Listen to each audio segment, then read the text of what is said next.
শীতের সকালে উঠতে না চাইলেও উঠতে হয়।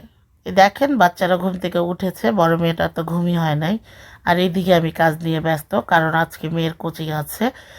আর ওদিক দিয়ে জ্বালানা দিয়ে রাখতেছিল পাটা খোদাই পরে চিন্তা করলাম পাটাটার মধ্যে ধান নেই, তাই পাটা খোদাইয়ের জন্য বাসায় ডাক দিলাম। বাসায় ডাক দিয়ে পাটাটা খোদাই করতেছি, আর আমি এই চান্সে একটু ভিডিও করে নিচ্ছি। যখন ভিডিও করতে নিলাম, পাটার মামা খুব ভয় পেয়ে গেছিলো, মনে করছে কেন জানি আমি তাকে ভিডিও করতেছি। পরে বললাম, না মামা, আমি একটু ভিডিও করতেছি আমার চ্যানেলে দেওয়ার জন্য। সে খুশি হয়ে গেল, তাকে ভিডিও করতেছি, বলতেছে মামা ভালো করে করেন। পরে দেখেন ভিডিও করে নিছি। এর মধ্যে ছোট বোনের ছেলেটা খুব মানে রাগ করতেছিল, ওর মা ওকে রেখে বাইরে গেছে, তাই এদিক দিয়ে আমিও একটু ভিডিও নিয়ে ব্যস্ত ছিলাম। তারপর আসলো মাছালা মামা আসছে তেলাপিয়া মাছ নিয়ে আর চিংড়ি মাছ নিয়ে। বাসায় অনেক মাছ ছিল, তাই বলতেছি মামা অনেক মাছ তো দিয়ে গেছেন, এখন আর মাছ দিব না। আর এদিকে ও অনেক রাগ করছে।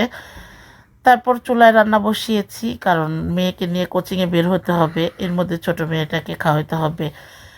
সব কিছু মিলিয়ে তাড়াহুড়া করতেছিলাম। আর এদিকে শালগম দিয়ে শিং মাছ রান্না করব, আর রুই মাছ ভুনা করব। আর এদিকে মাছগুলো আমি মেখে রেখেছিলাম, এখন রান্না বসিয়ে দিব।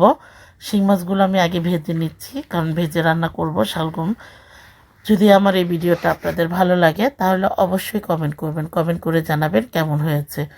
মেয়ে মানুষ বলতেই কাজ, সংসারে অনেক কাজ থাকে, আর এক হাতে যদি হয় তাহলে অনেক কষ্টকর হয়ে যায়। তাই তাড়াতাড়ি সকাল সকাল উঠেই কাজ করা শুরু করছি, আর রান্না করে শেষ করতেছি, কারণ মেয়েকে নিয়ে কোচিংয়ে বের হব। আর এদিকে রুই মাছটা ভুনা বসিয়ে দিতেছি। আজকের মতো তাহলে এখানেই বিদায় নিচ্ছি। সবাই ভালো থাকবেন, সুস্থ থাকবেন। আমার ভিডিওটা যদি ভালো লাগে তাহলে অবশ্যই কমেন্ট করবেন। আল্লাহ হাফেজ।